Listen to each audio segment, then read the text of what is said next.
The House will come to order.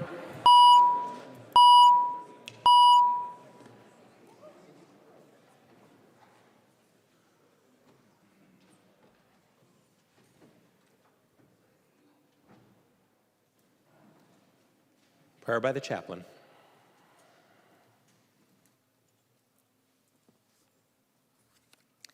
Esteemed members of the House, fellow servants of the people, blessed leaders of our good society, I share with you this prayer written by our own Episcopal Dean, Paul J. Levens England. Good and gracious God, creator of all things, lover of all souls, you are the light in every human mind and the love in every human heart. You bless us with a vision for the life we share together, a vision of your world in which our lives are so intimately bound together that one of us rejoices, we all rejoice, and when one of us hurts, we all hurt. A vision of your world in which we are indeed each other's companion and keeper. A vision of your world in which our highest calling is to defend the dignity of your whole creation, its air, its water, its land, its people. We know that you bless us with every good gift, and we need to support and sustain ourselves. The gift of wisdom and creativity, the gifts of invention and industry, the gifts of balanced discourse, thoughtful deliberation, prayerful discernment, and participatory decision-making. And you endow us and bless us with a universal vocation to be good stewards of your world and to leave it better than we found it, so that future generations may receive an inheritance worthy of their own dreams and deep commitment. We do confess that we have not always honored you or your creation, that we have struggled to strike a right balance between people and prophets, that we have struggled to honor and to defend the diversity among us, that we have struggled to create a safer or more peaceful society, and that we have struggled to invest sacrificially in those who will come after us. Yet we maintain hope that our time in office will make a positive difference in the lives of those that we have been elected by to serve. And so to that end we pray that you would be in our midst today as we reconvene to inspire our best thinking and to enliven our best efforts, that you would give us courage to do the right thing, even and especially when it isn't the easy thing, that you would help us to see each other as asset, not as obstacle, as friend, not as foe, each of us bearers of the same great commission to seek and serve all your people. And lastly, we pray that our best efforts to lead well would be to your glory and great delight, and that you would bless our work here today so that it would benefit all the good citizens of this, your North Star state, today, tomorrow, and for years to come. We offer our praise and prayer to God, who is one, who is holy, who is good, and who is love. Amen. The chaplain for today is Reverend Dana Faith Strandy, Rector-elect from Nativity Episcopal Church in Burnsville, Minnesota. Pledge of Allegiance. Please remain standing and recite the Pledge of Allegiance to the flag of the United States of America. I pledge allegiance to the flag of the United States of America and to the republic for which it stands, one nation under God, indivisible, with liberty and justice for all. The clerk will take the roll.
The clerk will close the roll.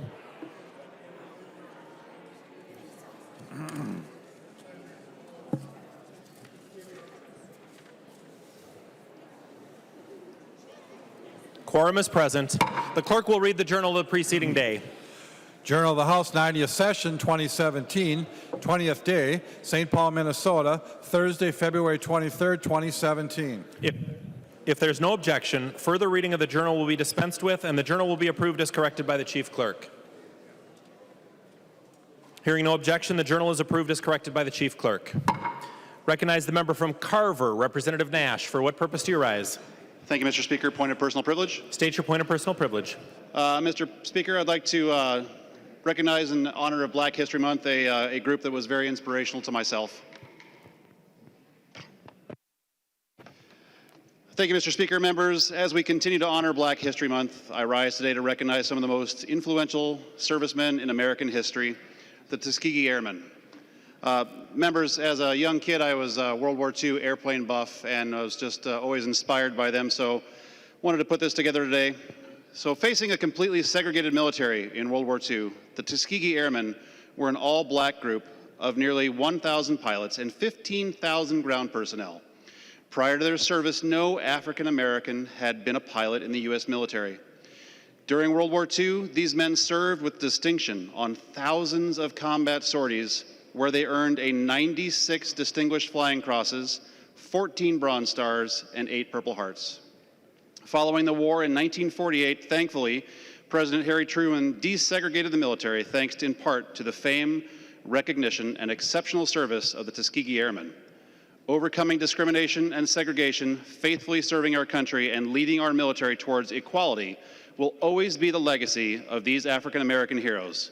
Please join me in honoring the Tuskegee Airmen.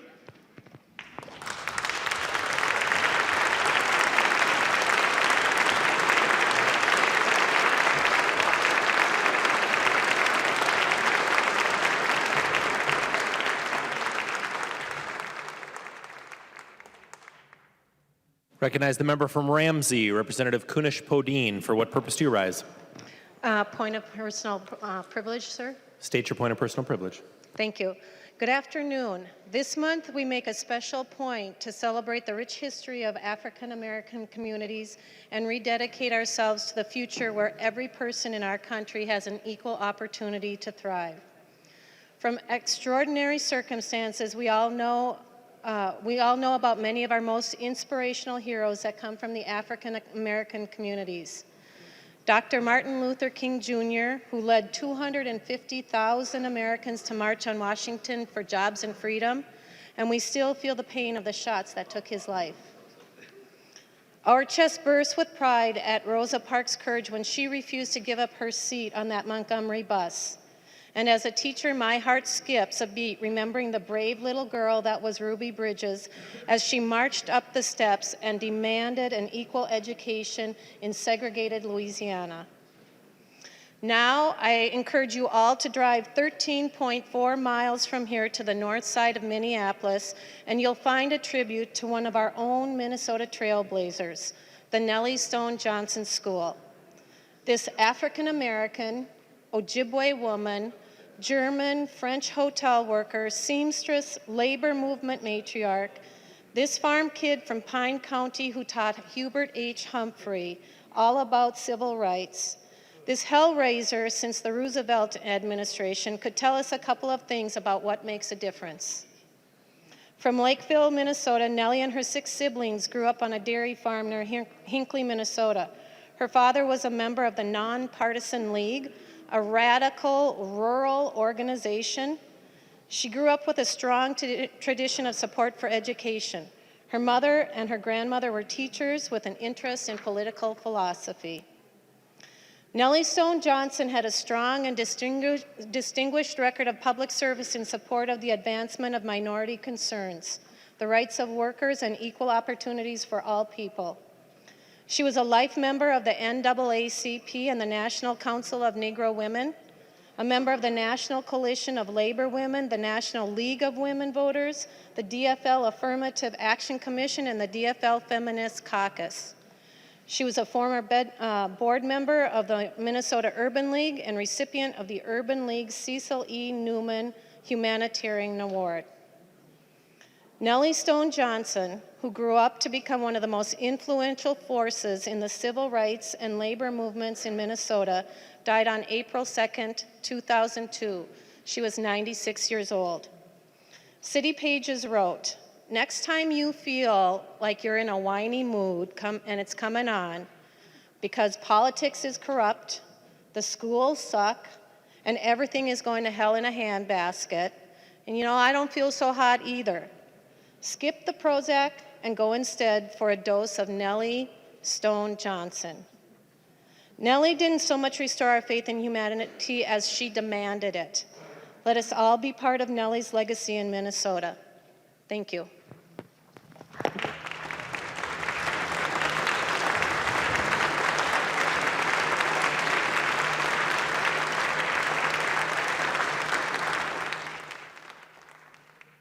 Reports of standing committees and divisions. A copy of this order of business has been placed on each member's desk. If there's no objection, the reports will be adopted. Hearing no objection, the reports are adopted. Second reading of House files. Second reading House File number 389. Second reading. Second reading House File 600. Second reading. Second reading House File 733. Second reading. Second reading House File 959. Second reading. Second reading House File 1110. Second reading. Introduction of bills. The following House files have been offered for introduction today. The Chief Clerk will report the House files and give them their first reading.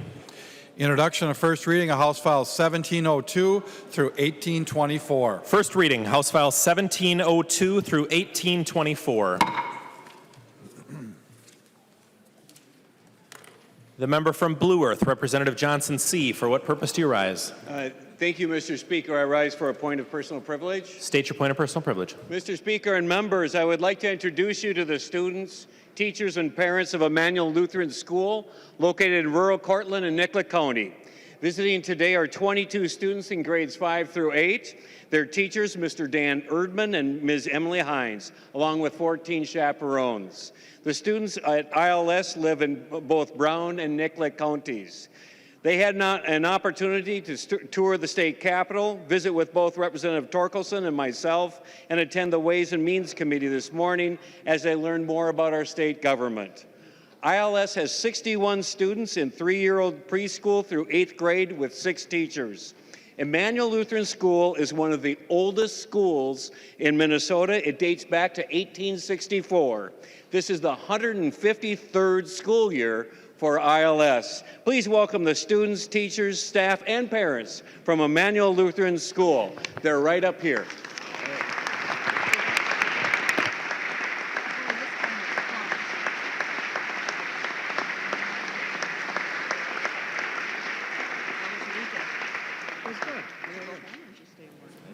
Announcements by the Speaker. Announced by the Speaker, a message from the Senate has been received requesting concurrence by the House to amendments adopted by the Senate to the following House file. House File number 30. Calendar for the day. The first bill on the calendar for the day is House File 22. The clerk will report the bill. House File number 22, number 1 on the calendar for the day, an act relating to real property. Recognize the member from Hennepin, the bill author, Representative Smith, to introduce the bill. Thank you, Mr. Speaker, members. House File 22, the Corporate Farm Law. This bill eliminates an unnecessary annual reporting requirement for farmland held in revocable trusts. Many farmers and small business owners are unaware of this requirement, and failure to comply results in a criminal penalty. This bill makes our government more efficient. This bill is friendly to our small farmers. This bill is supported by the State Bar Association, and I ask for your support. Thank you. There are no amendments at the desk. The clerk will give the bill its third reading. Third reading, House File number 22. Third reading. Discussion on House File 22. The member from Ramsey, Representative Lesh. Thank you, Mr. Speaker. Would Representative Smith yield to a question? He will yield. Representative Lesh. Thank you, Mr. Speaker. Representative Smith, I'm willing to bet this was probably mentioned in committee, but I wasn't paying attention or I was thinking about something else was said at the time. So can you tell me why Were revocable trusts included in that list of no-nos under the corporate farm law when we last amended it? If there's no reason for them to be in there because they don't gain any liability protection, do we know why someone moved to put them in? The member from Hennepin, Representative Smith. Thank you, Mr. Speaker. Representative, it was a mistake. Well, Representative Lesh. Thank you, Mr. Speaker. I didn't know the House of Representatives made mistakes, but now that we know that, thank you, members. I think this is a good bill. Vote green. Any further discussion on House File 22? Seeing no further discussion, the clerk will take the roll on the bill.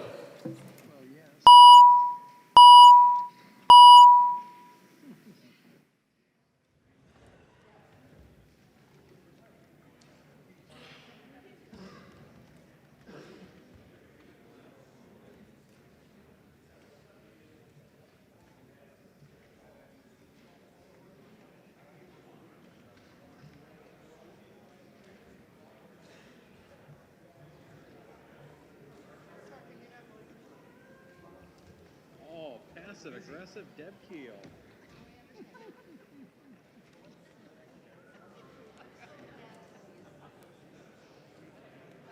Clerk will close the roll.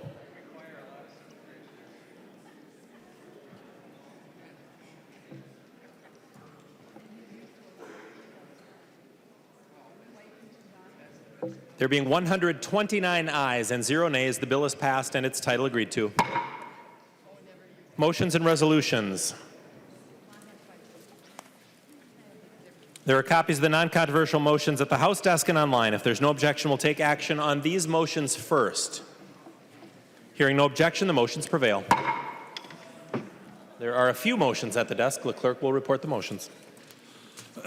Rarick moved that House File number 1309 be recalled from the Committee on Job Growth and Energy Affordability Policy and Finance and be re-referred to the Committee on Government Operations and Elections Policy.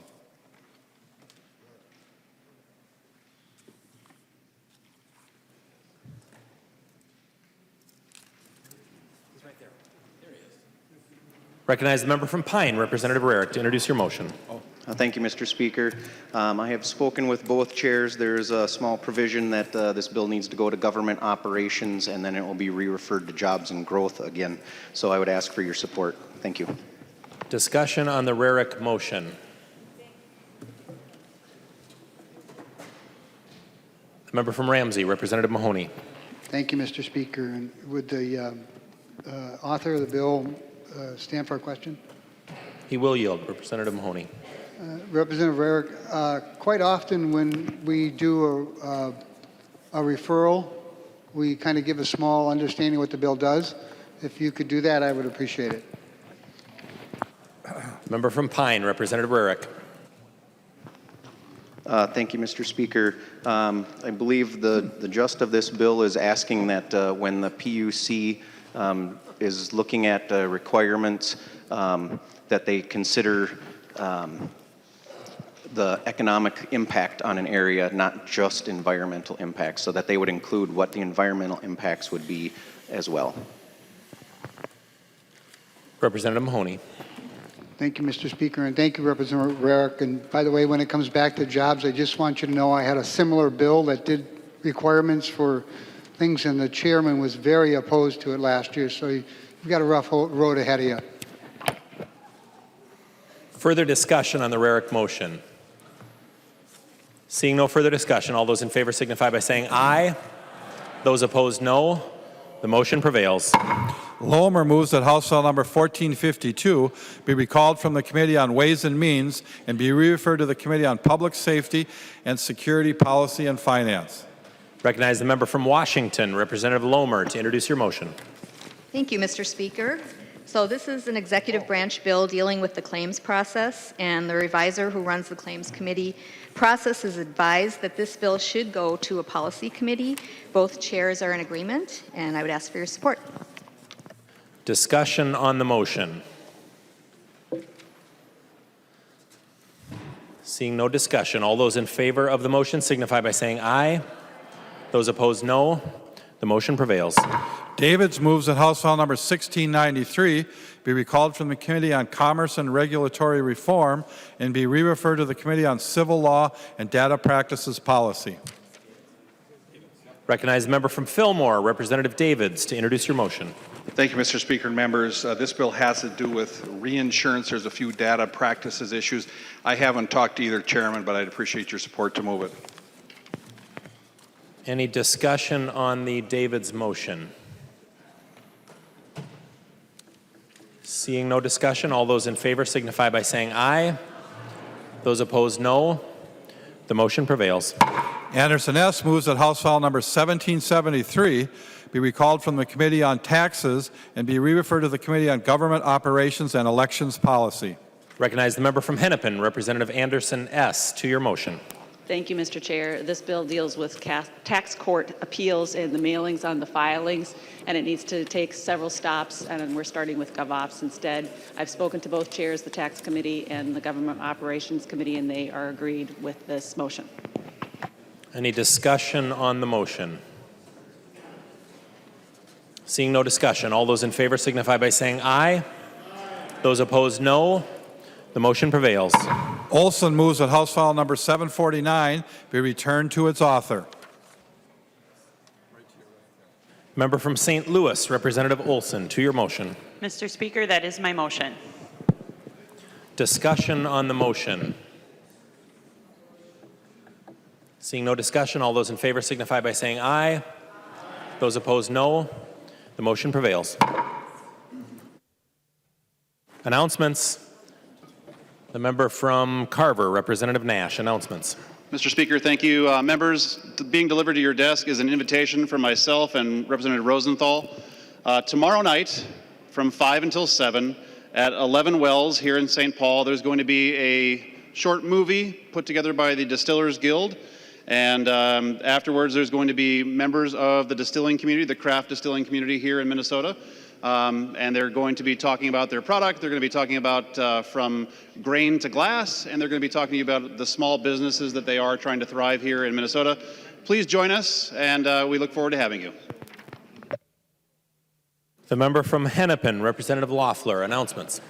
Thank you, Mr. Speaker. And members, I just wanted to announce that there is another opportunity for you to, again, contribute to the honoring of Nellie Stone Johnson, who Representative Kunish-Podine did a great summary of her inspiring life, in that the fundraising for the sculpture that will honor her is still ongoing, and I'll be glad to provide members information on how they can contribute. Of our over 150 beautiful pieces of art within the Capitol, there are only 3 women honored since this building was built, 2 of whom were civically engaged women who are in plaques in the rotunda, one of which is Lola Perpich, whose family went to court to establish the right for the First Lady to be in the official portrait of Governor Perpich. But this will be the first time that we have an African-American woman who is within the last 100 years who have served our community and inspires generations. And if you'd like to contribute, I'll be providing that information. Announcements. The member from Hennepin, Representative Lee. Thank you, Mr. Speaker. Members, as you may know, there are several new exhibits featured in the new public spaces of the Capitol. Specifically, new art on display in the 3rd floor gallery rooms 320 and 321 features the photo exhibit by Mike Hazard entitled Seeds of Change, a portrait of the Hmong American Farmers Association. Tomorrow, Tuesday, February 28th, from 11 a.m. to 1 p.m., the artist will be in the exhibit space to answer questions and to talk about his work. This is being done in concert with Arts Advocacy Day. I want to invite you all to stop by to meet Mike, see his work, and to learn about what is going on. Member from Dakota, Representative Hansen. Thank you, Mr. Speaker. DFL members of the House Environment Committee will meet in the retiring room after session. The member from Roseau, Representative Fabian. Thank you, Mr. Speaker, and GOP members of the Environment Committee. We will meet 5 minutes after the end of session. Any further announcements? Check your email for the location. Somebody know where it is? Member from Dakota, Representative May Quaid. Announcements. Thank you, Mr. Speaker. Members, today the fifth wave of bomb threats to Jewish community centers swept through the nation. We've had two of those here in Minnesota in Representative Pinto and Representative Flanagan's district. It did not happen in Minnesota today, but I just wanted to speak on the floor that we stand with those communities, we support those communities, and we are thinking of them today. Further announcements. The member from Hennepin, Representative Pepin. Thank you, Mr. Speaker and members. I move that when the House adjourns today, it adjourns until 12:15 p.m. Wednesday, March 1st, 2017. Representative Pepin moves that when the House adjourns today, it adjourns until 12:15 p.m. on Wednesday, March 1st, 2017. All those in favor say aye. Those opposed, no. The motion prevails. The member from Hennepin, Representative Pepin. I move that the House do now adjourn. Representative Pepin moves that the House do now adjourn. All those in favor say aye. Those opposed, no. The motion prevails, and the House stands adjourned until 12:15 p.m. on Wednesday, March 1st, 2017.